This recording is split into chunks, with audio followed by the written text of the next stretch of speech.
I'd like to welcome you on behalf of the Hebrew congregation of Chautauqua to our first Sunday evening Lazarus lecture series. I'm Brenda Katz, and I'm honored to serve as secretary and co-chair of the Lazarus series.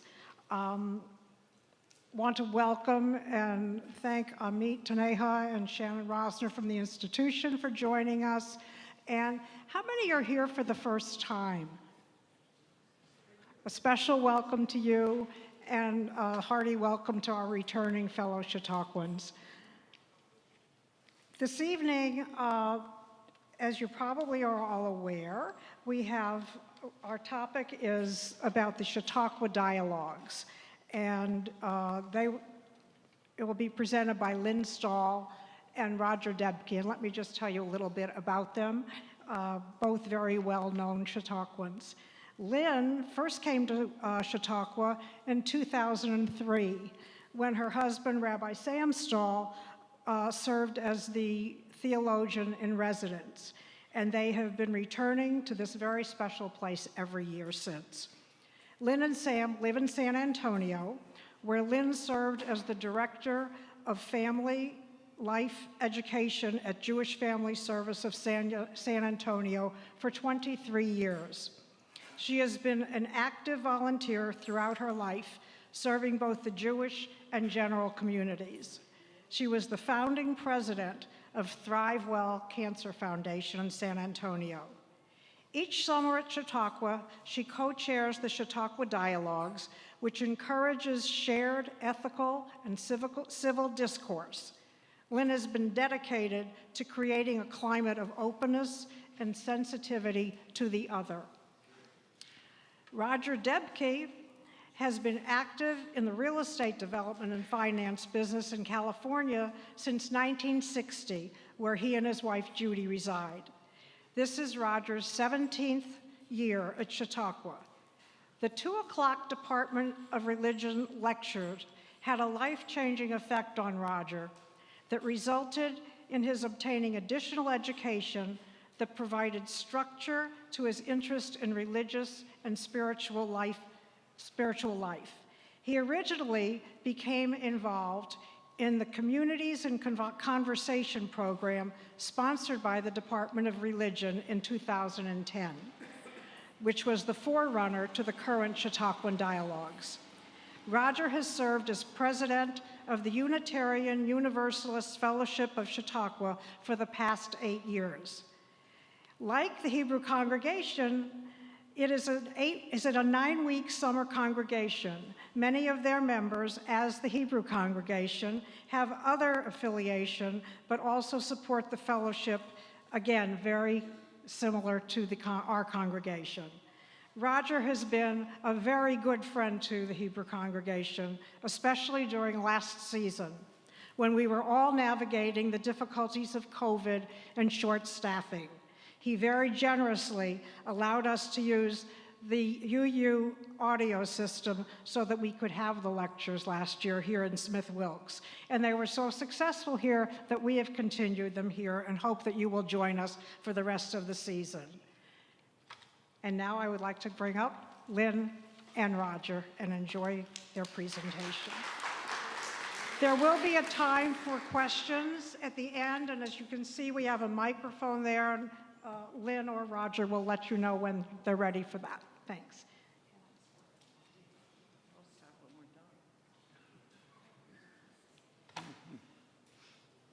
Thank you, Brenda, and thank you for inviting us to speak to you this evening about the Chautauqua Dialogues.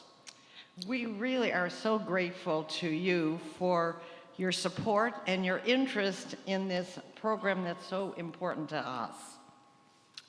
So, Lynn, we are now 11 years into developing the dialogues. Well, we've come a long way. Remember when you and Judy and Linda and Subag and Sam and I sat in the living room and tried to create the program? We took all of our various ideas and we came up with the name, the concept of Chautauqua Dialogues. But Roger, you, as Brenda mentioned, were actually involved in some previous iterations of our program and this work before we actually launched the dialogues. That's right. My first involvement with the Department of Religion was in 2007, when the department had a little article in the Daily asking for volunteers to offer their porches for an interfaith discussion that included the Ismaili visitors from London. And I volunteered our porch and attempted to facilitate that dialogue. But it really gave me an appetite for more. So then, beginning in 2008, I worked on a program called Communities in Conversation, which was part of the Abrahamic initiative for the department. This is where we brought together religious leaders to have them discuss specific topics and then hopefully have a conversation between them about interfaith work. It actually didn't work very well. We had religious leaders that kind of made statements, but they actually didn't have any conversation between them. So I can't say that that was a success. So Roger, what actually got you involved in this work in the first place? Well, in 2005, my wife Judy and I came to Chautauqua for 1 week, and we stayed with some friends. By the time that week was over, we had rented a house for the whole of the next season. I imagine that happens to more than just us. But, you know, my whole worldview and my vision for a productive life was so influenced by my early Chautauqua experiences. I was particularly moved and inspired by what I heard at the 2 o'clock lectures, as was mentioned. And there were some specific speakers that had a dramatic effect on my thinking. One was Rabbi Irwin Kula, another Reverend G. Weldon Gaddy, and a young visionary at the time who is now well known to Chautauquans, and that's Ibu Patel. And my reaction to these speakers was simply to get involved in the conversation. So now that I told you why I was inspired, why were you inspired? Well, what happened to me was in 2003, when we were here for the first time for the whole summer, we had dinner with an Ismaili, the head of the Ismaili movement in London, Mohammed Keshavji. I don't think I ever say his name right. We had dinner with him, and we had this wonderful conversation and connection with him. And a few years later, Chautauqua invited him to come back. And so he flew from London to Toronto and headed down to Chautauqua. And he had an official invitation with the Chautauqua insignia. And he got to the immigration place in Buffalo, and we heard about this the next day. He was held up against the wall in Buffalo in immigration for 8 hours. And was not, they weren't going to let him go and so forth. And we heard the further detail that when he asked the official, could I go to the bathroom, the official said no, and he ended up wetting himself. Well, the next day, when I saw him, I said, we were devastated and so upset, and I said, Mohammed, weren't you just furious with those officials? And he said something that just opened my heart. He said, no, I wasn't angry. I felt sadness. I felt so sorry that this system has turned people, officials, into these unfeeling individuals. That got to me. And it certainly has contributed to my fervor in doing this dialogue work. Well, speaking of being inspired, it's amazing how many people have joined us to be facilitators. Yeah, at the beginning, our little group started, we had 5 to 6 facilitators that were season-long facilitators, but we couldn't sustain the program. with 5 or 6. And so in the season before the 2019 summer, we had 82 people sign up to be trained to be facilitators. In our second training, just this last last winter, we had 92 people registered. This season, amazingly, we have 28 people signed up, about 28, to facilitate each week. And what's so wonderful is many of them are new, and we have these experienced facilitators working with the new people, so there's cross-pollination, and therefore the newer people can gain the skills and the confidence to go from just joining, observing the group, and then co-facilitating, and ultimately being facilitators. So it's an organically growing facilitation program. You know, one of the things that's amazed me about how facilitators feel about their Chautauqua experience once involved in this program. The feedback we get tells us that they feel connected in Chautauqua in a totally different way. Many of our facilitators are here for just a week or two. And besides enjoying the lectures and the entertainment like we all do, they really feel a new purpose and interest in life. And parallel to the growth in the number of facilitators is how the denominational houses have joined in to provide us with venues. We are so grateful to the denomination houses for jumping onto the program, and we now have 12 denomination houses that are participating along with Hurlbut Church, and we have a discussion after the women's lecture on Saturday afternoon, and that takes place in the Hall of Missions. Before we did it at the denomination houses, we had what felt like two communities. One were those who were in the denomination houses and the rest of Chautauqua. And so bringing them both together has already served another purpose in our community building. Well, in developing this program, we can't forget the affirmation that we've received from the Department of Religion. Joan Brown Campbell and Maureen Raveno shared our vision from the very beginning. And I must say that I saw Tom Becker at a restaurant here a few weeks ago, and the first thing he did was come over and say, "Roger, how is it going?" And so we had some wonderful support to get this started. I would say now that I think I can fairly say that the entire staff of the institution is providing assistance and encouragement. And we have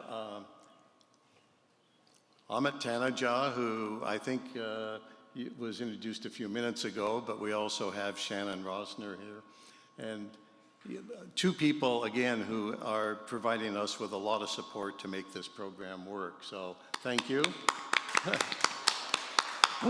We had our first weekly meeting of the facilitators this past Monday to begin to launch the program, and we've just been overwhelmed with the support. Maureen was there, Amit was there, and our new Vice President of Religion, Melissa Spaz. So this is why I think we are so, it's like we have a whole new fire that's been infused in the program that we've been working on all these years. It's exciting. It is.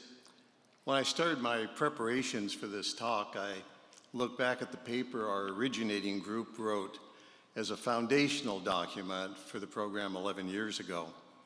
One of the key questions we asked ourselves was, can people change? Is transformation possible through dialogue? We wondered if people could possibly change their minds about something in the course of a 1.5 hour dialogue session. Would people actually listen to others in the group who had such a different takeaway from the same lecture? And would the different viewpoints in the group allow participants to rethink how they viewed the same information? We understood from the beginning that few people engage in actual dialogue in the normal course of their daily life.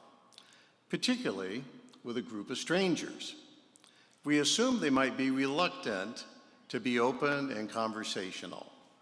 So we decided to try to measure what happens in our dialogues by providing every participant with an assessment card that we asked them to complete at the end of each dialogue. In 2019, over 600 assessment cards were returned to us. One of the questions on that card is, in the end, did you change your mind about anything from the beginning to the end of the session?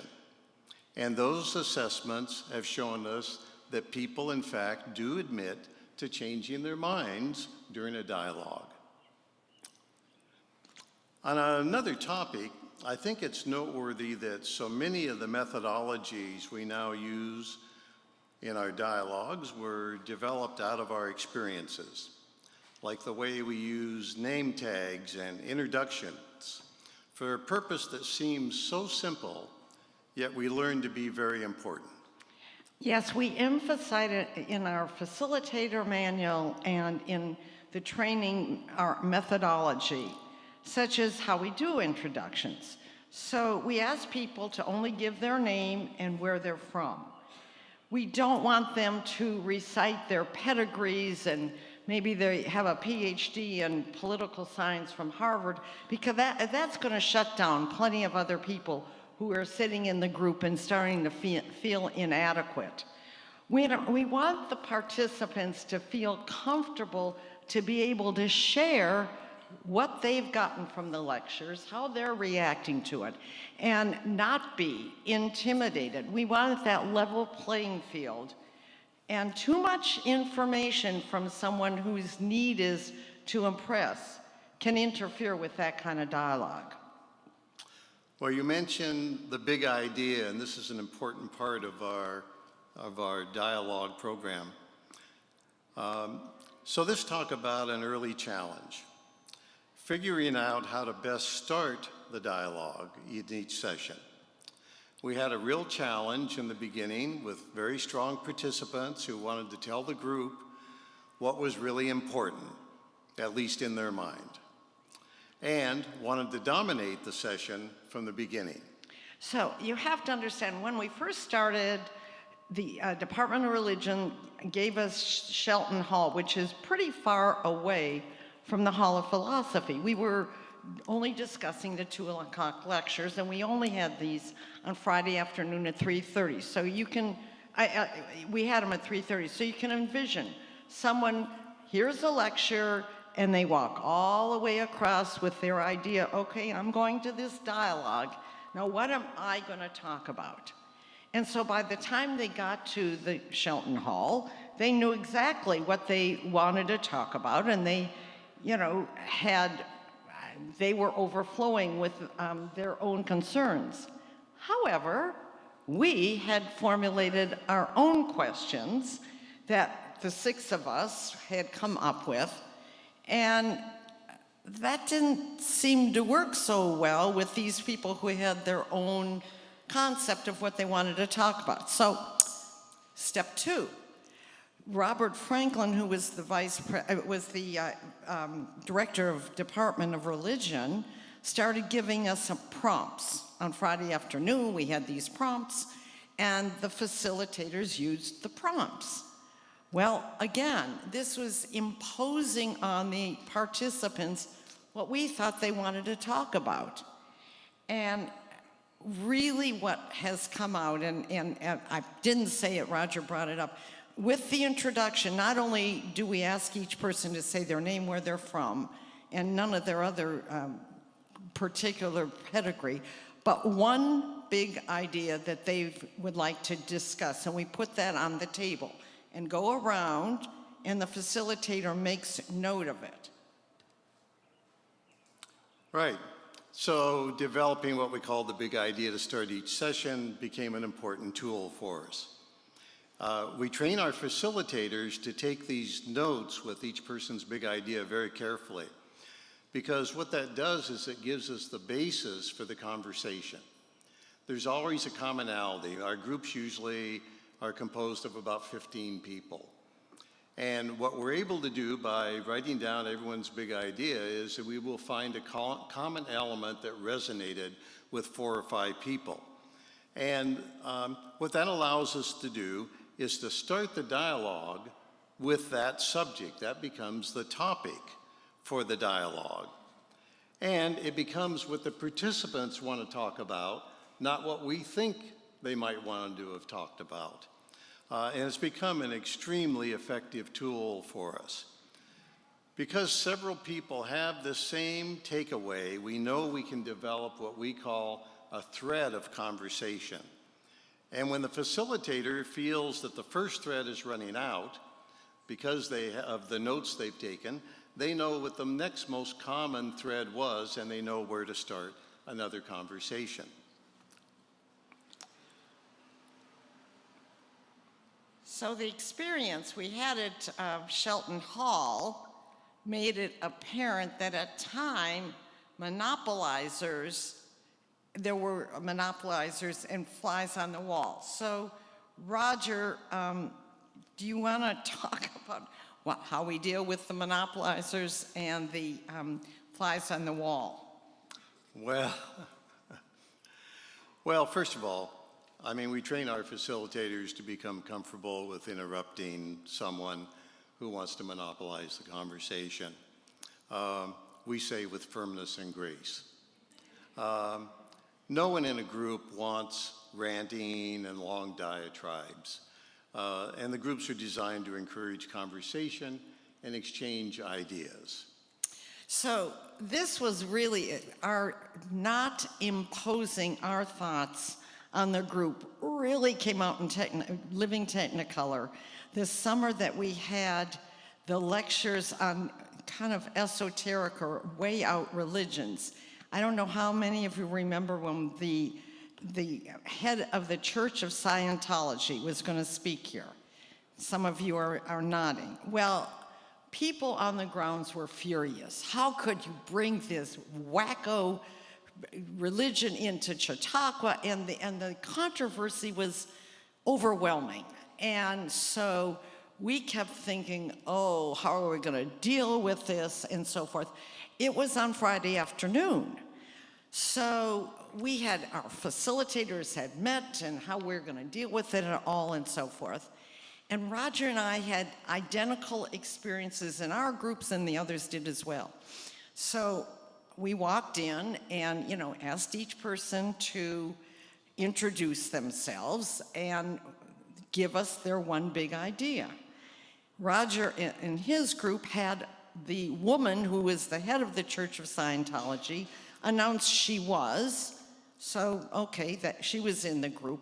But most of the others in the group wanted to talk about something else. Ditto. I had the husband of the head of the Church of Scientology, which scared me. Well, I would say, and as Roger said, we have 15 to 17 in most of the groups. The bulk of the individuals who were there wanted to talk about a Native American speaker who had spoken the day before. And he had shown up with his huge feather, and he was so spiritual, and we all just were connecting with him. And people who were in the dialogues wanted to talk about that. And the Church of Scientology was sort of by the wayside. Now, if we had walked in and said, what did you all think about the Church of Scientology, we would have missed a phenomenally rich dialogue with all the groups. Well, your story shows how the conversations develop using the methodology, and how each person here at Chautauqua who listens to the lectures will react to one and not another of them, and how they many times walk away with their own interpretation and understanding of what they've heard. I don't know how many of you have heard about the parable of the blind men experiencing an elephant for the first time. So the story goes that men were blindfolded and taken to an animal they never experienced before that was an elephant. And they were taken to different parts of the elephant, one to touch the tusk, and one the side, and one the tail.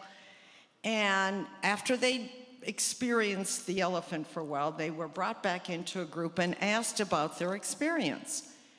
And they're listening to these different reports, and it's like, wait a minute. And they started getting upset with each other, like almost calling each other liars. What kind of thing are you reporting? They began suspecting each other so much that it became actually a problem. So in taking that same experience, we know we all go to the AMP or we go to the Hall of Philosophy, and we're all listening to the same lectures. We claim that what we heard is an absolute truth, and we often do not want to hear what another person's reaction was to the lecture that we all shared. So what we're hoping, what we are trying to do with the dialogues is help us each as participants be open to other aspects and interpretations of the very same lecture we all shared, which reminds me of one of our core teachings during that we use during facilitator training, which is about multiple truths. Well, in 2007, I heard Rabbi Kula speak here at the 2 o'clock lectures I mentioned before. And what he spoke about was, the subject was multiple truths as a foundation for rational and intellectual inquiry. Subsequently, I read Rabbi Kula's book entitled Yearnings and incorporated much of his thinking into my master's thesis on transformation through dialogue. He tells a creation story that is particularly important to my theological formation and one that bears directly on our philosophy for the Chautauqua dialogues. And the story goes like this. The story imagines that God, who possesses truth, sees value in creating a humankind that will search for the truth. And therefore, truth on earth cannot be what it is in heaven. When God cast truth down to earth, it shattered into pieces and became dust. Adam, the first human, was created out of that dust, but not all of it, thus possessing only partial truth. And thus God created no human on earth who possesses all of the truth. I think it is a great story to put our beliefs and opinions into a context that makes some sense. And Rabbi Kula's thinking resonates with me as well, maybe because both you, Roger, and I we were products of being on debate teams in high school. And this is very similar to embracing what Rabbi Kula talks about multiple truths. When somebody is on a debate team, what we would have to do is prepare a complete case that's pro of the topic and a complete case that's con. And we'd walk into a debate session, and we didn't know which we were going to be arguing, and we had to stand up and fervently argue for the case, the side we were given, as if it were the truth. Well, we learned we could assemble a set of facts to support almost any argument and state them as truth, didn't we? Right. Yeah. Yeah, I think you're right. The experience made us find the strengths and weaknesses of opposing viewpoints. We learned, as Rabbi Kula observes, when two ideas conflict, it isn't because one is necessarily true and the other false. It's that each represents a different perspective on reality. The physicist Niels Bohr taught, the opposite of a fact is a falsehood, but the opposite of a profound truth is very often another profound truth. So engaging a dialogue with each other expands our exposure to different truths, to different perceptions, that allows us to understand and incorporate the truth of others into our own thinking and our own worldview. We just have to be open to listening without filters, and that's hard. I've heard you talk about this many times, Roger. Isn't there more you can expand on it? Well, if you don't mind me being a little personal, from my own theology, a free and responsible search for truth and meaning can't be perceived if one assumes that an absolute truth exists. Embracing Rabbi Kula's particular narrative of creation makes the free and responsible search for truth and meaning come alive, and it has great possibilities for becoming the foundation and support for all the other Unitarian Universalist principles I believe in. For example, you can't diminish another person's beliefs, diminish their perspectives and opinions, deny their inherent worth and dignity if you don't accord others the same right to possess a personal understanding of truth as you accord yourself. So another way to understand the concept of truth comes from the Talmud. Hundreds of years of rabbinic recorded debates among rabbinic sages.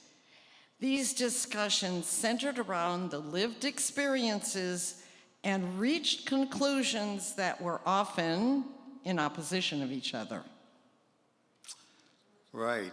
Rabbi Kulis reminds me that more expansive and profound truths can be found within every conflict waiting for discovery. And the Talmud says about both the teachings of Hillel and Shammai, these are the words of the living God. Although Hillel's opinions usually prevailed, it wasn't because of his claim to have greater truth, but in actuality, because Hillel understood and valued the truth of Shammai. The idea that there is no such thing as certain knowledge or ultimate truth makes for uncertainty that empowers us to engage in a free and responsible search for our own personal truth. An interesting example of Talmudic reasoning is exemplified in how the mezuzah is hung, the little case on the doorpost of a house.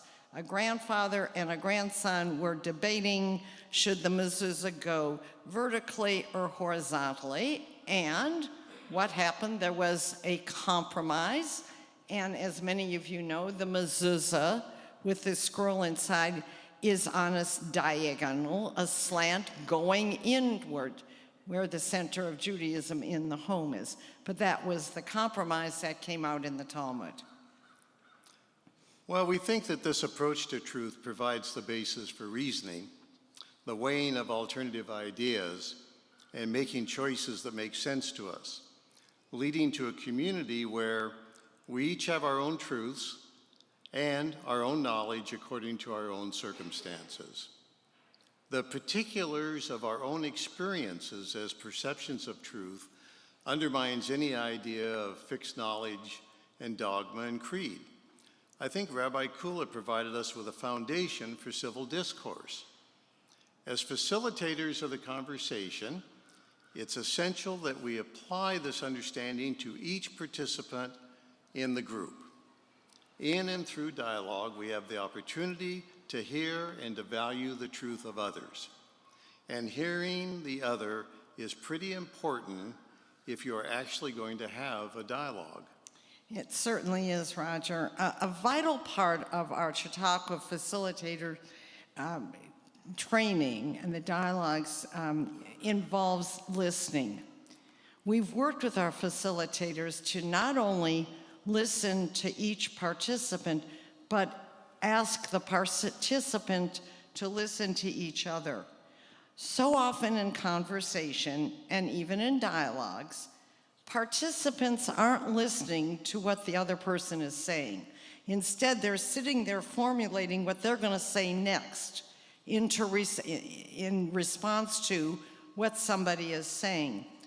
In any human interaction, one of the greatest gifts we can give another person or they can give us is uninterrupted listening, even for a short time. And doesn't how people say something many times overwhelm? In other words, how they say it overwhelm what they're saying? Absolutely.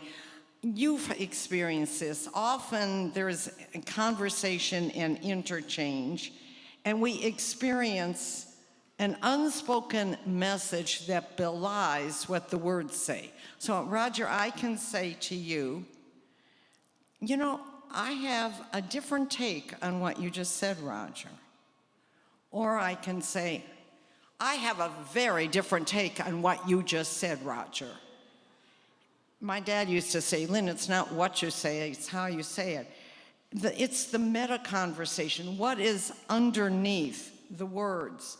The why, the what, the how is certainly altered with what's underneath in the message. And we alert our facilitators to be alert to both the explicit and implicit message in communication. Part of the aspect of effective listening is listening to our own inner message as well. How often do we look at someone and slap a label on them and then proceed to communicate with them in a prejudgmental way? Labels really profoundly prejudice the conversation. So, many years ago, I was teaching a special studies course here at Chautauqua on eating feelings, which I taught for many, many years. One year, a 30-something lovely woman walked in who had Down syndrome. And I instantly slapped a label on her and thought, oh my God, how am I going to deal with this, with what I thought were fairly complex concepts and subtle concepts dealing with eating issues. And my heart's like, I'm embarrassed to share it with you, but I realized that was slapping a label on her. She ended up being truly a far better teacher in terms of dealing with food and eating issues and life than I ever could have. And at the end of the 5 sessions, I think everybody in the class felt that they had grown because of her being in it. And my label was so wrong. Well, our labels, whether we know we assign them to people or not, sometimes it's unconsciously that we do so. But often the labels we use to describe each other are really the result of unfounded assumptions and stereotypes. We regularly apply labels to people whom we barely know or haven't even met. So for good or bad, once we have attached labels, they can influence how we interact with someone, whether this aptly applies to them or not. For example, labeling all immigrants as criminals and rapists just because they're trying to immigrate totally devalues the character of all immigrants. And the data clearly shows this to be false. We can label the wealthiest 1% of our nation in very derogatory ways, and yet look at the wonderful things that Bill Gates and Warren Buffett continue to do for our world. Well, we're very good at demonizing those unknown to us, and we vilify others just because of who we think they are or what they represent. And I think something else that's important to discuss is how we give others the opportunity to label us and prejudice them against us inadvertently when we quote some news source to support something that we're trying to put forward. That's right. If I start off a conversation by saying, I read an article in the New York Times, and I'm speaking to a politically conservative person, there's a good chance that they stopped listening the minute I said New York Times. And it works both ways. If I say I was watching Hannity last night, a politically liberal person will most likely stop listening to me immediately because they've labeled me and they've stereotyped me. We frequently pass on information about ourselves when quoting a particular source. A listener can make assumptions about our political, religious, or cultural beliefs just on the sources we use, which then, of course, impede communication and any productive discussion.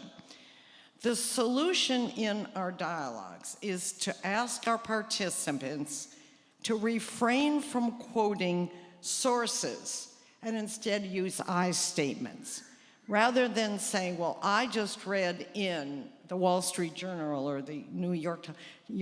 This instead say, I believe or I feel. Well, right. By using I statements, we can avoid prejudicing the conversation.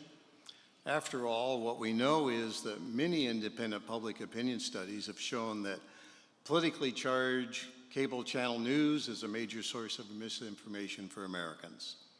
Some popular cable channels primarily feature political themes that otherwise support the bias of the channel itself, such as Fox News and MSNBC. Conservatives are much more likely to watch Fox News than MSNBC, and contrarily, liberals are much more likely to view MSNBC than Fox News. Now, based on a study by the Pew Research Center conducted in 2019, 93% of the US adults who name Fox News as their main political news source identify as Republicans, and 95% who name MSNBC as their prime source identify as Democrats. So, we can hardly blame the listener when they label us based on the source that we quote. So another aspect of all this is that listening to our chosen news, for example, that only reinforces what we already believe, doesn't expose us to contrary opinions that possibly could enrich us. An Ohio State University study revealed that college kids reading online magazine articles about current controversial topics spent 36% more time reading articles with which they agreed. And this isn't just in the political world, this idea of how we tend to read and watch things that support our existing viewpoints.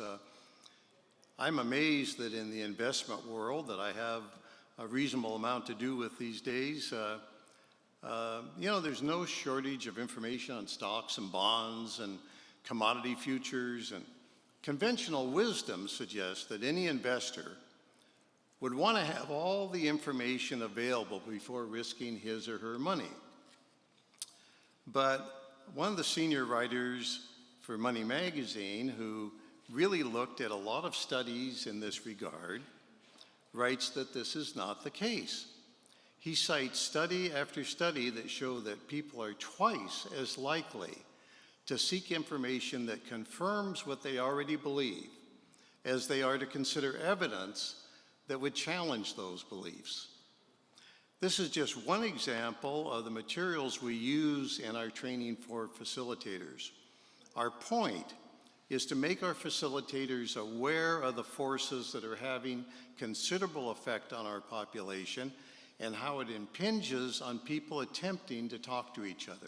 We mentioned earlier when we originally created our vision for the dialogues, our core element was a belief that people can change. Right. So one of the things we're trying to do through the dialogues is to create an environment where people can change. We believe that positive changes can occur if people are exposed to an environment in which they can acquire the tools necessary for transformation. This is a primary purpose of the dialogues. And what we've learned over the past 10 years is that many people who come to the dialogues are not accustomed to even articulating what exactly resonates with them, and therefore new information can fit into their already existing beliefs. Although our assessments don't fall into truly scientific categories, our experience has been in sync with more scientific data. We looked at a lot of work that's been done by Dr. Richard Davidson at the University of Wisconsin-Madison. And he concludes that based upon everything we know about the brain and neuroscience, the change is not only possible, but change is actually the rule, rather than the exception. He says, and this profoundly drives our thinking in the dialogues, it's really just a question of which influences we're going to choose for our brain.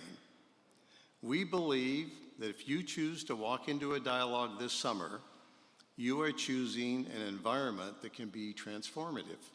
I think this is such a hopeful message.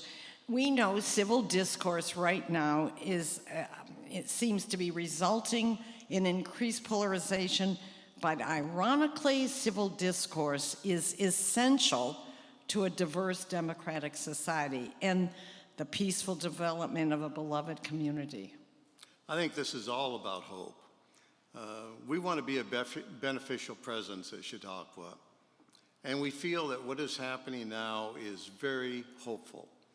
The institution is committed to making dialogues a key element of the Chautauqua experience.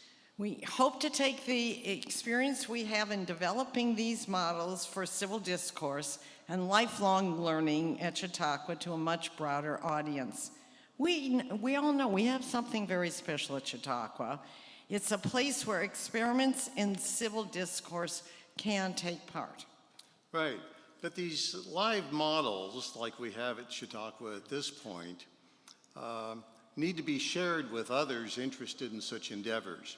We can take what we've learned at Chautauqua to the broader public square and be a voice for change. The fact is, since there are no current organized bases for collaborating in this field, Lynn and I feel that Chautauqua is in the position to put forth the proposition, which has long been a Chautauqua given, to explore and debate our living in community.